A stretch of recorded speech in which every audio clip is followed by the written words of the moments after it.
Santosh leaned on his cane and scrutinized the dead woman who lay on the bathroom floor of room number 1121.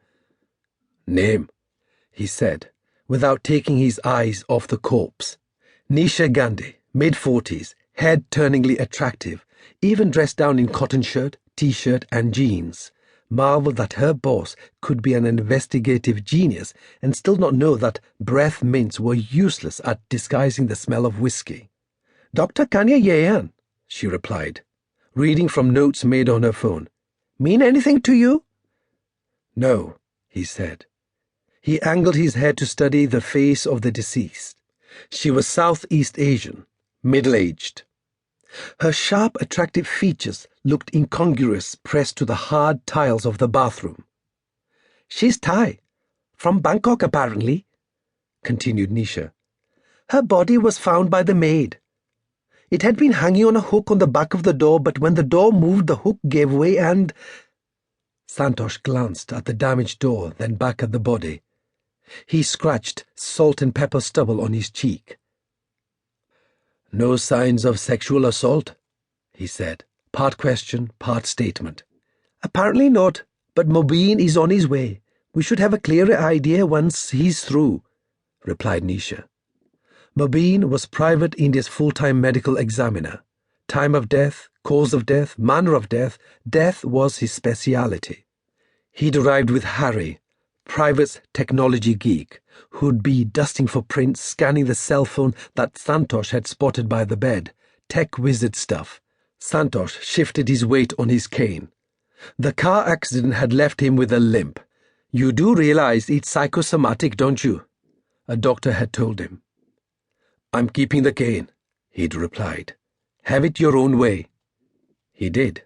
One of the few advantages of being Santosh Wagh was that he had things his own way. Plus, it was useful to have a cane sometimes. On a morning like this, for example, when he felt as though it was the only thing keeping him upright, he palmed sweat from his forehead. "Okay, let's not touch anything until we get the go-ahead from the police. There's nothing to prevent us from observing, though, and I'm especially interested in this." With the tip of his cane, he indicated the victim's hands, both wrapped with string. A flower was bound to one, an ordinary fork to the other. "And this?" he said, motioning his cane at her foot. "What do you make of that?" Tied to one of the dead doctor's toes was a small toy Viking helmet. Nisha bent down to take a closer look. "Could the killer be a nut job with a Viking fetish?" she asked. "Maybe. But if he was a genuine Viking enthusiast, he'd know that real Viking helmets didn't have horns," said Santosh. "The bull horns are an artistic contrivance." "Okay, so?" said Nisha. You could almost see the cogs of his encyclopedic mind turn, she thought. "So, either our killer doesn't know about the horns, or he doesn't care, or the Viking bit isn't significant, but the horn bit is." "Right," she said uncertainly. "And what about the flower on her hand? A lotus? And the fork? Maybe she snatched it to defend herself."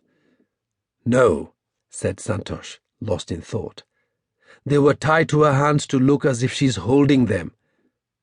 Crouched down close to the body, Nisha noticed a black hair on the otherwise spotless tile floor. "There's a hair here I'd like to bag when we can," she said. Santosh nodded. "When do you think she was killed?" asked Nisha. He glanced at her.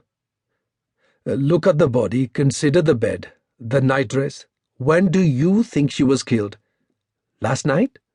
"Exactly. Mubin can tell us for sure, but yes, this happened last night. Did you check for signs of forced entry?" The windows are hermetically sealed. There's no sign the bedroom door was forced, nor any indication of lock tampering," replied Nisha, glancing at her notes. Santosh nodded.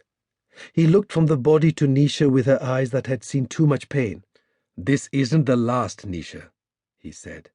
"Of that you can be certain."